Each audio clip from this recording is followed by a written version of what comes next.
Meantime, the new notes Jody Wilson-Raybould has submitted to the clerk of the Justice Committee are expected to be released tomorrow. We're told they're currently being translated and scrubbed to redact personal information.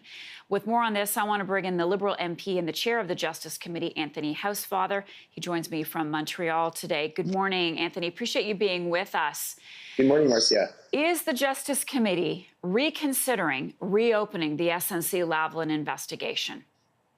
Well, we're not at that stage right now. The Justice Committee had decided that we were not going to have any more meetings on the issue, but we certainly are happy to accept an additional submission from Ms. Wilson-Raybould, where she is complementing her testimony, as she says in a letter to me, and providing us with texts and emails that were requested by members of the committee at her first appearance last month.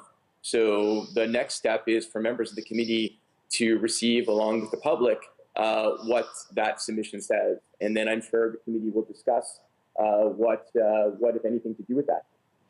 So again, it's up to the committee. You have to know that there is a lot of appetite out there to have Jody Wilson-Raybould come back before the committee.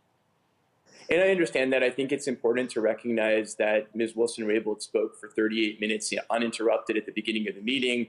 She was questioned for about 4 hours. At the end, she said the questions were becoming repetitive. So the question of whether or not to bring her back, I think, is secondary to the fact that she is now supplementing her testimony. She's sending a written submission, and the committee has agreed to make that available to all Canadians, so Canadians can then see whatever else Ms. Wilson-Raybould has to say. Okay, so what then will you do with the information that you get from her from these text messages? Well, I think I'll read what she has to say as attentively and as with as much interest as everyone else out there, and then the committee will meet and decide on what, if anything, to do about that. But I think the important thing, and the really important thing, is that whatever information the committee gets, Canadians will also get. So it allows us to have more information from Ms. Wilson-Raybould, and it allows Ms. Wilson-Raybould, if she felt that her story had not been completely told in her first appearance before the committee, to now more completely tell her story. So they will get it, yes, but I think what the concern is for many is that this committee is dominated by Liberals, and therefore there will not be an open mind in receiving these text messages and the information, whatever is in them, and having her back as a result.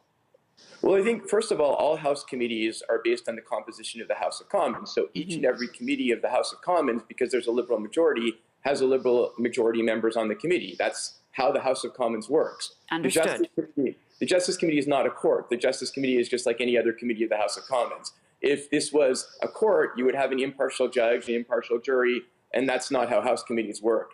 And with respect to an open mind, I think throughout this entire process, Liberal MPs have done this in the public interest with an open mind.